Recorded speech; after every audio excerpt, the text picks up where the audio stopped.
Bismillah. Assalamualaikum warahmatullahi wabarakatuh.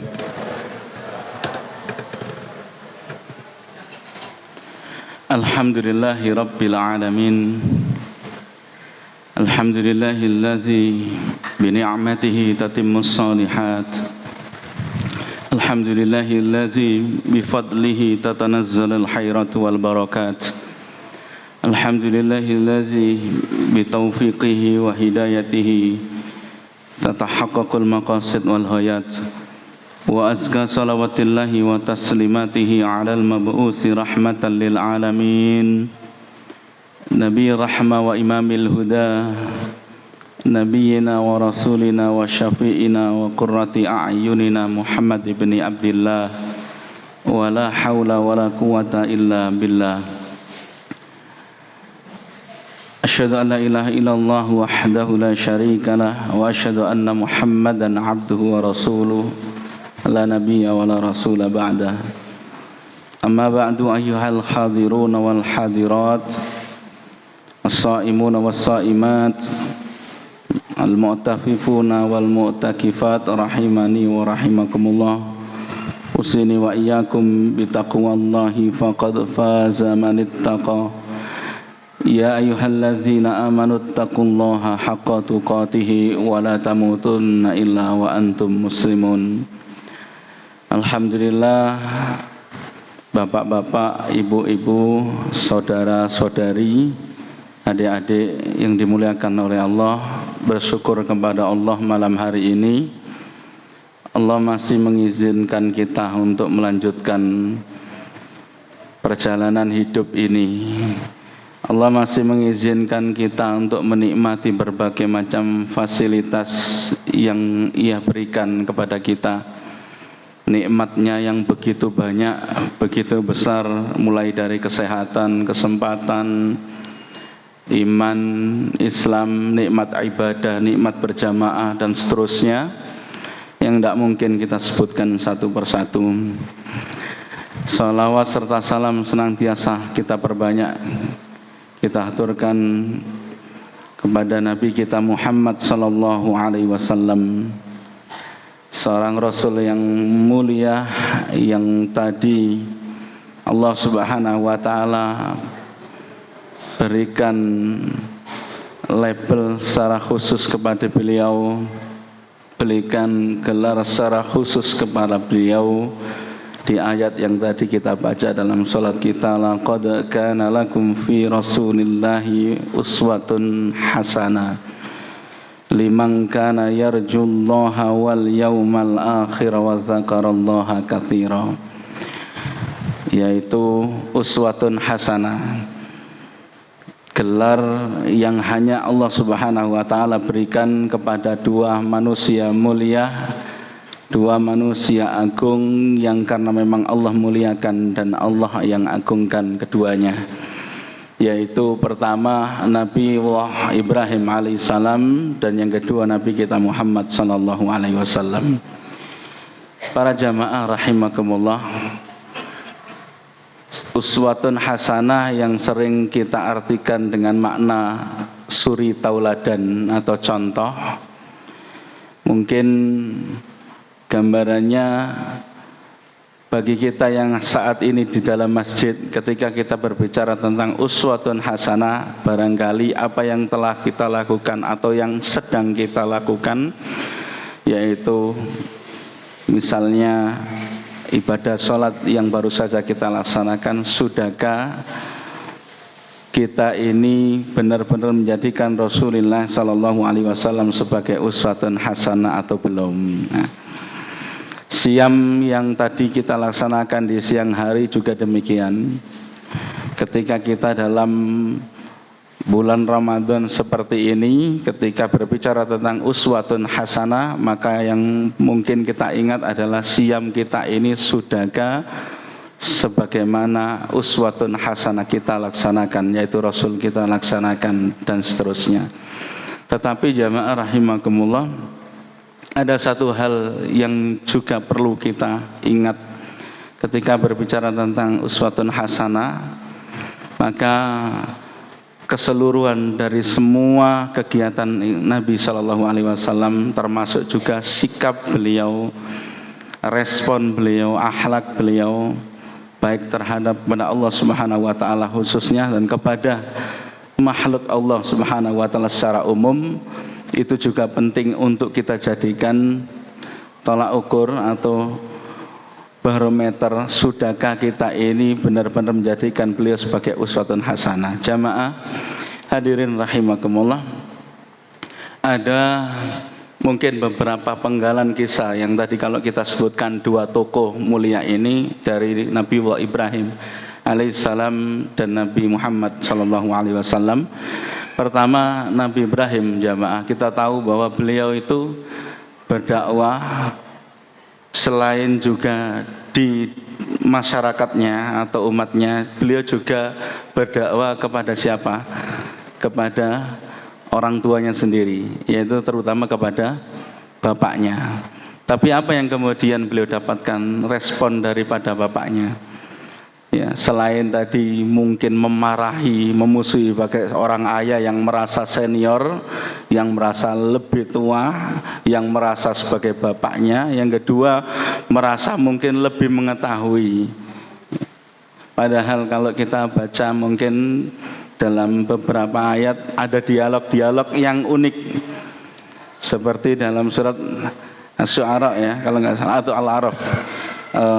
Ketika Allah Subhanahu wa taala menyebutkan watslu alaihim naba'a Ibrahim idz qala li abihi ma ta'buduna, idz qala li abihi wa qaumihi ma ta'budun.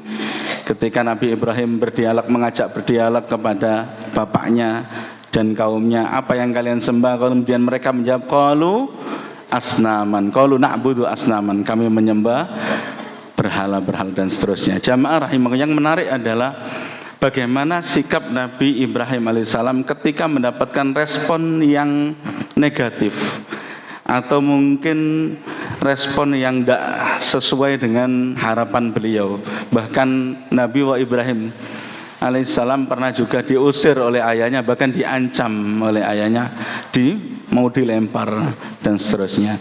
Tetapi yang menarik jamaah, kalau kita baca dalam surat Al-Mumtahanah, bagaimana kemudian ketika Allah Subhanahu wa taala menyebutkan gelar yang tadi secara khusus berikan Allah kepada beliau, yaitu uswatun hasanah dengan kalimat laqad kana fi Ibrahim waladina ma'ahu, itu ya, uswatun hasanah wa fi Ibrahim waladina ma'ahu, itu setelah ayat itu atau setelah kalimat itu ada kalimat di mana Ibrahim alaihissalam atau Nabi Ibrahim alaihissalam ini memintakan ampun kepada bapaknya. Itu sebagai bentuk apa?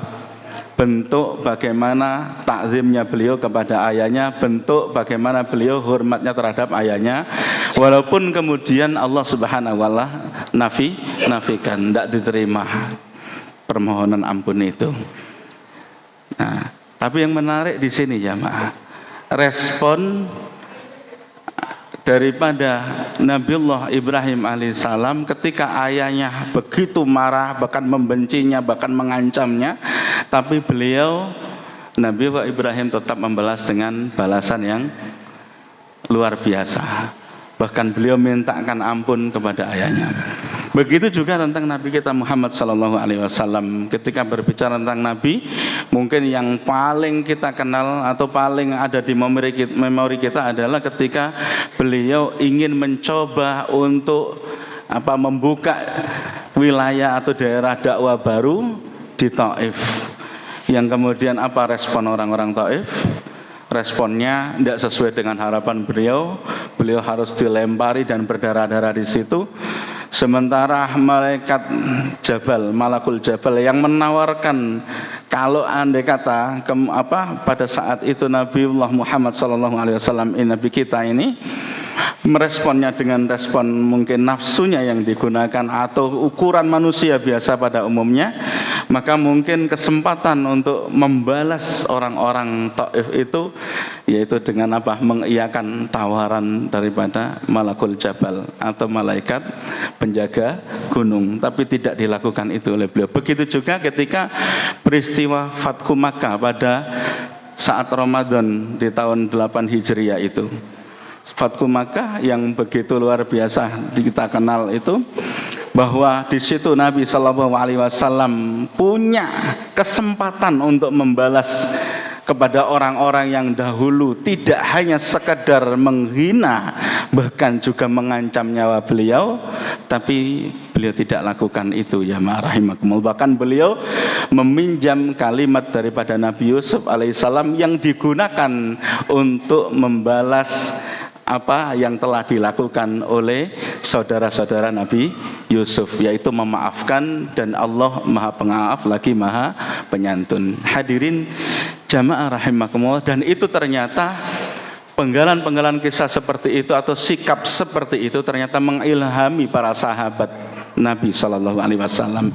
Kita ambil satu contoh ketika Abu Bakar As-Siddiq radhiyallahu an, ya, panjenengan pernah dengar Sayyidah Aisyah radhiyallahu anha atau ibunda kita Ummul Mukminin Aisyah radhiyallahu anha dituduh berzina.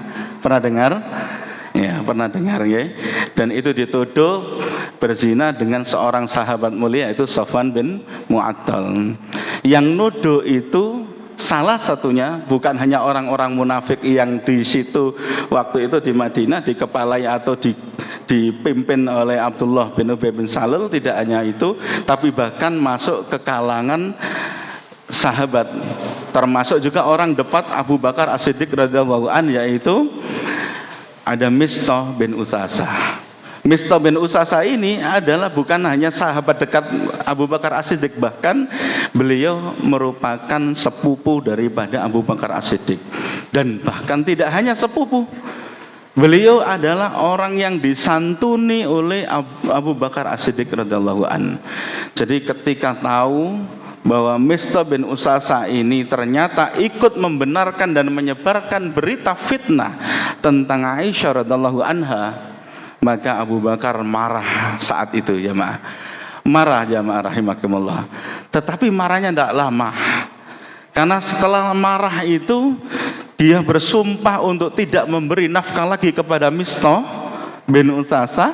Apa yang kemudian terjadi? Allah Subhanahu wa taala menurunkan beberapa ayat, khususnya ayat 22 surat An-Nur, di mana Allah Subhanahu wa taala mengingatkan, a'udzubillahi minasyaitonir rajim, wala ya'tali ulul fadli minkum was-sa'ah ayyutu ulul qurba wal masakina wal muhajirina fi sabilillah wal ya'fu wal yasfahu ala tuhibbuna ayaghfirallahu lakum wallahu ghafurur rahim. Hadirin jamaah rahimakumullah, di ayat ini Allah Subhanahu mengingatkan secara khusus kepada Abu Bakar As-Siddiq, janganlah kalian yang punya kelebihan dan punya kesempatan, punya kelebihan harta, punya kesempatan, ayo tuh ulul kurba, untuk tidak memberi orang yang dekat atau kerabat dekat. Kemudian wal masakin, orang-orang miskin, wal muhajirin fi sabilillah, orang yang berhijrah di jalan Allah. Jamaah rahimakumullah,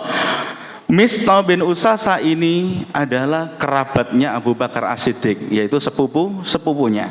Wal masakin, dan beliau termasuk orang miskin. Wal muhajirin, dan beliau adalah salah satu sahabat yang berhijrah meninggalkan Makkah menuju kota Madinah. Itu ditegur oleh Allah, jangan sampai kalian atau kamu yang punya kelebihan dan punya kesempatan tidak memberi kembali. Kenapa? Karena pada saat itu Abu Bakar marah, jamaah. Abu Bakar kecewa dengan sikap Mistah. Kok bisa-bisanya orang yang selama ini dibantu, ditolong, ternyata kalau ibarat kata apa? Menusuk dari belakang, apalagi itu menggunting dalam lipatan, apa malih, musuh dalam selimut dan seterusnya. Kenapa? Karena ini ya merupakan orang dekat Abu Bakar As-Siddiq radhiyallahu an, orang yang dinafkahi oleh Abu Bakar As-Siddiq radhiyallahu an. Tapi ketika berita bohong, berita fitnah itu ia percaya dan ia juga ikut membicarakan itu, maka Abu Bakar marah, jamaah. Tapi ternyata jamaah rahimakumullah, marahnya Abu Bakar As-Siddiq tidak lama. Begitu ada ayat ini turun, dan pada saat ada kalimat ala tuhibbuna ayyaghfirallahu lakum wallahu ghafurur rahim. Apakah kamu tidak pengen kalau Allah mengampuni dosamu? Wallahu ghafurur rahim, dan Allah Maha Pengampun lagi Maha Penyayang. Di kalimat inilah Abu Bakar As-Siddiq kemudian sadar dan kemudian mencabut sumpahnya, dan beliau mengatakan, demi Allah aku akan menafkahi menafkahi Mistah kembali. Hadirin jamaah rahimakumullah, dan model atau penggalan kisah seperti ini banyak kita jumpai dalam kehidupan Nabi dan para sahabatnya. Artinya apa? Bahwa yang bisa mendikte perilaku seorang mukmin bukanlah orang lain, bukan manusia lain, tapi yang bisa mendikte perilaku seorang mukmin adalah Allah Subhanahu wa taala. Ketika ada tawaran dari Allah, ala tuhibbuna ayyaghfirallahu lakum wallahu ghafurur rahim. Apakah kamu tidak mau kalau Allah akan mengampuni semua dosamu, dan Allah Maha Pengampun lagi Maha Penyayang. Kalimat itu mengubah sikap Abu Bakar As-Siddiq radhiyallahu an, dan seharusnya begitulah kita, orang mukmin, orang yang hadir di tempat ini, orang yang hadir dengan kalimat yang sama ketika kita melaksanakan ibadah puasa dan ibadah qiyam. Bukankah kita melaksanakan puasa dan melakukan qiyam itu karena panggilan iman jamaah rahimakumullah? Maka panggilan yang sama untuk kita, supaya kalau kita ingin bersikap itu bukan karena manusia lain, tapi kalau kita bersikap karena Allah Subhanahu wa taala dan Rasulullah sallallahu alaihi wasallam. Mudah-mudahan sekelumit ini bermanfaat bagi yang menyampaikan dan mendengarkan. Aqulu qauli hadza wa aqulu ma tasma'un wa astaghfirullahal azim. Nasrun minallahi wa fathun qarib, basyiril mu'minin. Assalamu alaikum warahmatullahi wabarakatuh.